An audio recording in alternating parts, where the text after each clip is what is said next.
Ketika kita membahas keselamatan di dalam Injil, seringkali muncul ajaran yang terdengar rohani, tetapi sebenarnya menggeser pengajaran Alkitab sedikit demi sedikit. Salah satu contohnya adalah gagasan bahwa orang percaya tidak perlu lagi meminta pengampunan dosa. Sekilas, ajaran ini terdengar logis.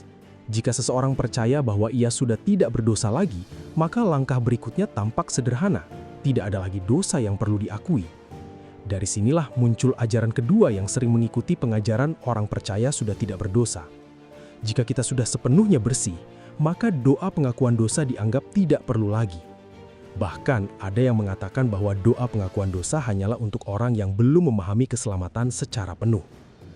Dalam beberapa pengajaran, bahkan doa yang Yesus ajarkan kepada murid-muridnya, yaitu doa Bapa kami, dianggap tidak lagi relevan bagi orang percaya yang sudah mengerti Injil. Bagian doa yang berkata, "Ampunilah kami akan kesalahan kami, seperti kami juga mengampuni orang yang bersalah kepada kami," dianggap hanya berlaku bagi orang yang belum mengalami keselamatan.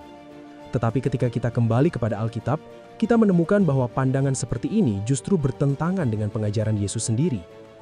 Di dalam Injil Matius pasal 6 ayat 12, Yesus mengajar murid-muridnya untuk berdoa, "Ampunilah kami akan kesalahan kami, seperti kami juga mengampuni orang yang bersalah kepada kami." Perhatikan bahwa Yesus memberikan doa ini bukan sebagai doa satu kali di awal kehidupan iman, tetapi sebagai pola doa bagi kehidupan sehari-hari murid-muridnya. Memang benar bahwa di dalam Kristus kita telah dibenarkan sekali untuk selamanya. Status kita di hadapan Allah sudah dinyatakan benar. Namun selama kita masih hidup di dunia ini, kita masih bergumul dengan dosa yang tinggal di dalam diri kita. Karena itu, orang percaya tetap perlu datang kepada Tuhan dengan pengakuan dosa yang tulus. Bukan untuk memperoleh pembenaran ulang, tetapi untuk memulihkan persekutuan dengan Allah. Prinsip ini juga ditegaskan oleh Martin Luther.